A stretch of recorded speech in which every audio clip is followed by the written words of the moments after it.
बरहै बारिश के उमरिया की बापा बियाह करई हो।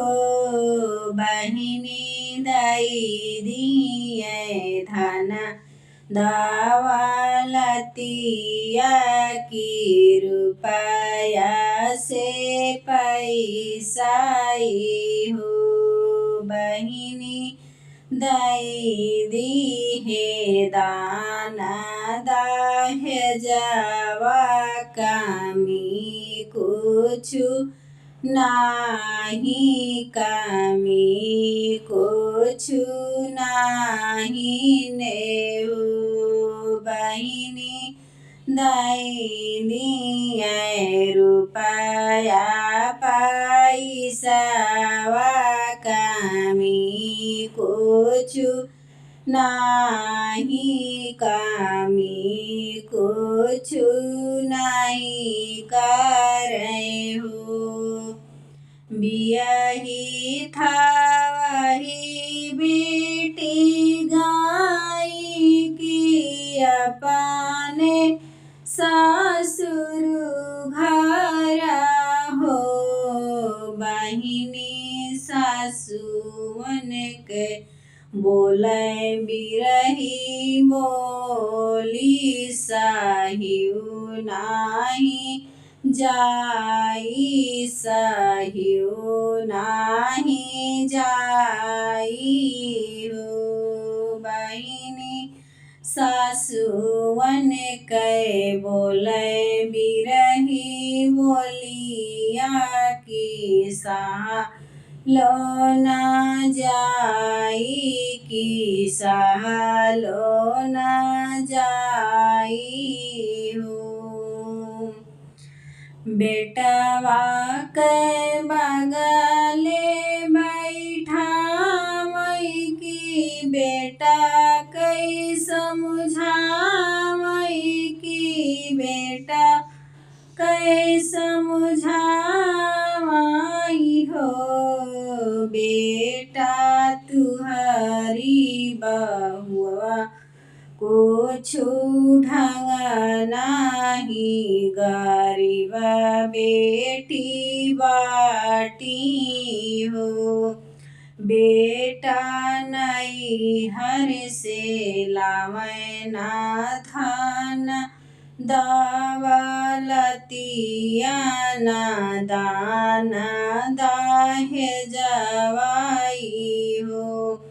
बेटा कैलियो दूसर बियाहवा दान दहेज मिली है गाड़ी फोर व्हीलर हो। बेटा मारी डरबई का बहुआ की अंगना में गड़बे दूसर बियाह करबई हो।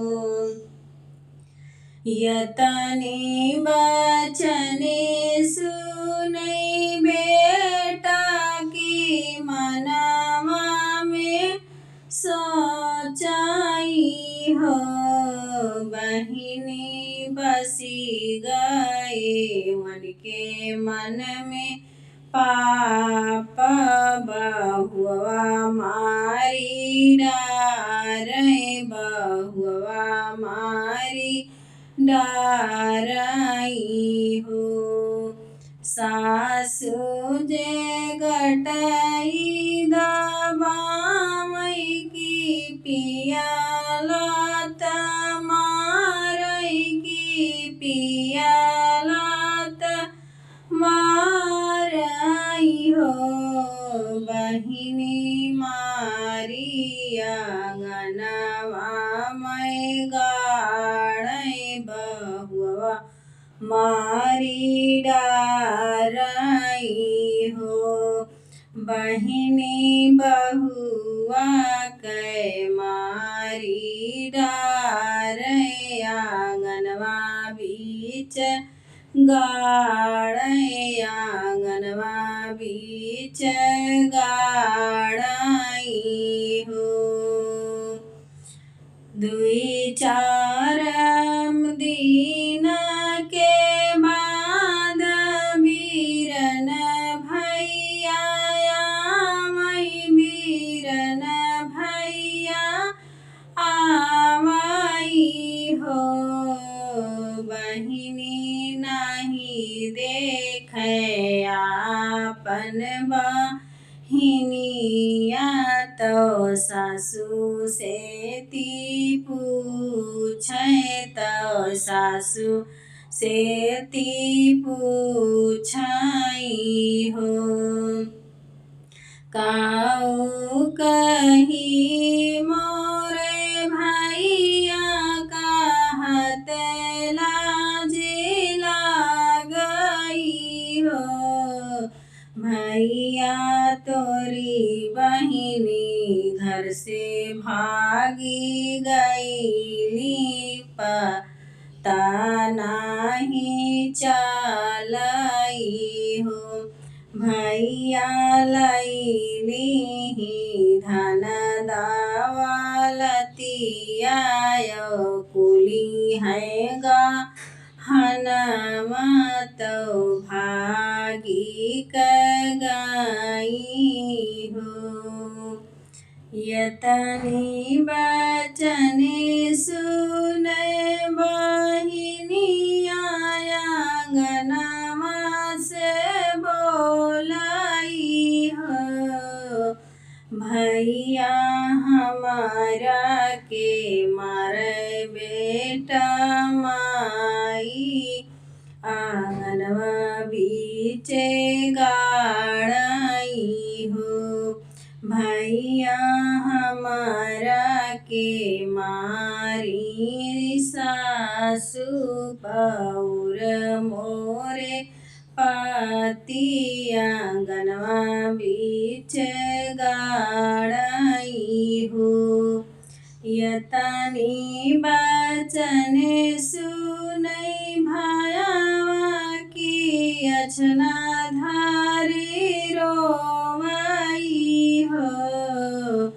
मैया कवन गलतिया कीही बहिनी बहिनिया मारी डारी हो। मैया ऐसन कह हमारी बहिनिया बहिनिया मारी डारी आंगनवा बीच गाड़ी आंगनवा बीच गाड़ी हो।